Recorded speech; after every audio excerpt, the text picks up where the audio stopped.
वो चीज आप इन दिनों में पिछले 15-20 दिन से आप ग्राउंड लेवल पे काम कर रहे हैं, तो क्या वो चीज आपके नजर में आया जिसके ऊपर आप काम कर रहे हैं आज के? हाँ, मैं तो एक बार आपको बड़ी जोर से और हिम्मत से और जोश से कहूंगी कि अब जैसे ही इलेक्शन का तारीख नजदीक आते जा रहा है, लोगों में बहुत जोश और से और बढ़ जा रहा है और अब की बार सभी लोग बाहर निकल के मतदान देने का कसम खा रहे हैं और कह रहे हैं कि धर्म का ही जीत होना चाहिए, क्योंकि जिस प्रकार से वो लोग इतने 40 सालों से कोई भी किसी प्रकार का अभिवृद्धि उन्होंने नहीं देखा है इस क्षेत्र में, बहुत ही मायूसीपन उनके अंदर छा गई थी। अब हम जब भी जा रहे उनके पास, उनको एक नया उम्मीद जागृत हो गया उनके अंदर कि हैदराबाद भी बदलेगा, अभिवृद्धि की ओर जाएगा और देश में जिस गर्व से हम चंद कॉन्स्टिट्यूएंसी का नाम लेते हैं तरक्की की तरफ, उनको उम्मीद है कि हम हैदराबाद को भी उसमें शामिल करेंगे। और इससे भी बढ़कर एक ऐसी बात है, जैसे कि 2 दिन पहले हम जब चारमीनार गए थे, वहां कोई छोटे से बंडी वालों का 4 शॉप्स जल गए थे। ये इसीलिए जले क्योंकि वहां पे एक टेम्पररी, उसके पहले एक बस स्टॉप था चारमीनार में जो तोड़ा गया था और पूरा कचड़ा भरा हुआ था उसके अंदर।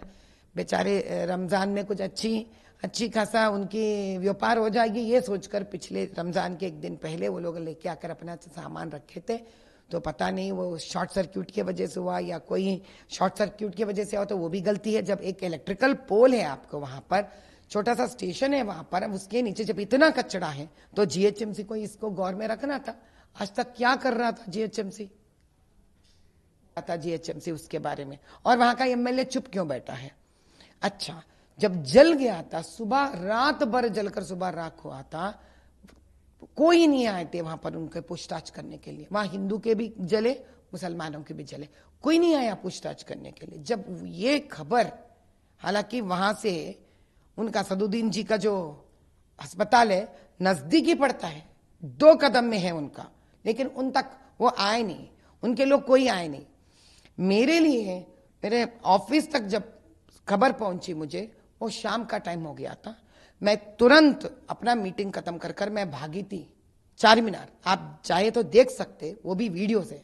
मैं जाकर उनको पता लगाकर, असली बात जानकर, मैं उन लोगों के नंबर लेकर मैं अपने ही खाते से उनको जो मैं पैसा ट्रांसफर करी थी, तो इतने में निकली 10 मिनट में तब आते हैं ये एम के पूरे सारे हीरोज वहां पर, ये बताने के लिए कि तब तक सुबह से लेकर रात तक वो आते नहीं है।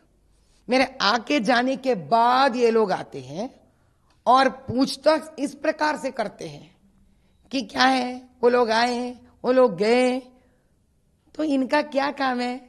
भड़काना ही तो इनका काम है। जब हम गए, हमने ये सवाल नहीं पूछा किसी से, हमने प्रेस को अपने साथ लेके नहीं गए, हम 10 लोगों को जो पैसे दिए हम वो भी किसी को पब्लिसिटी नहीं करें। हम आप लोगों के मदद करने जा रहे या उनके तकलीफ का फायदा उठाने जा रहे? आप ये तो सरासर फायदा उठाना हो गया ना।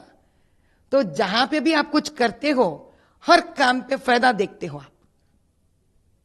ये बात तो हमको जानना पड़ेगी आपसे कि आप बिना मतलब के कुछ नहीं करते हो। कोई रो रहा है वहां पर, उन आंसुओं का फायदा उठाते हो, वो भी वोट्स के लिए, इलेक्शन के लिए। वो भी तब तक नहीं आते हो आप जब तक मैं जाती हूं वहां पर। अब हम भी दिखा देंगे, आप ऐसा कितना खुद गर्ज हैं लोगों को, हम भी दिखा देंगे। मैडम एक और सवाल है कि क्या असदुद्दीन जी कभी सुने मुझे औरतों से कहते हुए क्या बुर्का मत पहनिए? क्या असदुद्दीन जी कभी सुने मेरे मुंह से कहते हुए आपको पढ़ाई मत करिए? क्या असदुद्दीन जी सुने मेरे मुंह से ये कहते हुए कि आप दब जाओ, कितने भी तलाक हो जाए शादियां कर लो, फिर तलाक ले लो, आप अरबों से शादी होके चले जाओ, आप गरीबी के दलदल में मर जाओ आप? कभी कहा मैंने ये सारे बात किसी भी मुसलमान औरतों से? हम जो मुसलमान पसंदीदा औरतों के पास जाते हैं उनसे ये बात कहते हैं कि आप ये रेशन ले लो, ये मेडिकल कैंप्स कर रहे हैं, आप मेडिसिन ले लो, आप पढ़ो लिखो, अच्छे हो जाओ, तरक्की करो। और उनके लिए हम कॉलेज के फीस भरते हैं, उनके लिए कुछ हुनर सिखाने की कोशिश करते हैं। हम टेलरिंग औरतों के लिए, उनके लिए काम देते हैं, उससे पैसे दिलवाते हैं, और हम बदनाम कर रहे हैं। जो उन्हों कहते हैं कि उनको अभी थ्रेट है तो उन्हें बदनाम नहीं कर रहे, हमें बदनाम नहीं कर रहे। जो Z+ सिक्योरिटी लेकर फिरते हैं, क्या वो लोग हमको बदनाम नहीं कर रहे? जो चाहिए अपने लिए बात करना आदत हो गया उनको, निकलेगा नहीं है आदत। तभी हम भी दिखा देंगे कि किस प्रकार से ये लोग खुद के कौम के औरतों को दलदल में फेंक कर।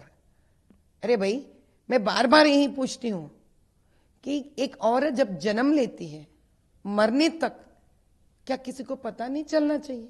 ऐसा भी कोई इंसान जी है, ऐसा भी कोई इंसान थी, इतनी तरक्की की है, पढ़ी लिखी है। अरे हमारे सामने सानिया मिर्जा जी हैं, शबनाज आजमी है, इतने सारे बड़े बड़े लोग हैं जो तरक्की कर कर आगे निकल गए हैं। तो आपका मतलब ये लोग सही नहीं थे? हमने कभी भी किसी भी औरत को ये नहीं कहा है कि आप बुर्का मत पहनो, लेकिन हमने ये कहा है, हाँ, अपना वजूद बनाओ, तरक्की करो। आप भी हमारे जैसे इस भारत देश की बेटी हो, और आपको किसी प्रकार का भी कोई से आपको किसी प्रकार का भी नष्ट ना आना चाहिए, और आपके ऊपर जाति नहीं होना चाहिए, जुल्म नहीं होना चाहिए। उसके प्रति आपको आवाज उठाना आपका हक है। हम लोगों का उनका हक सिखाते हैं, उनका मजहब के बारे में कुछ बात नहीं करते। धन्यवाद।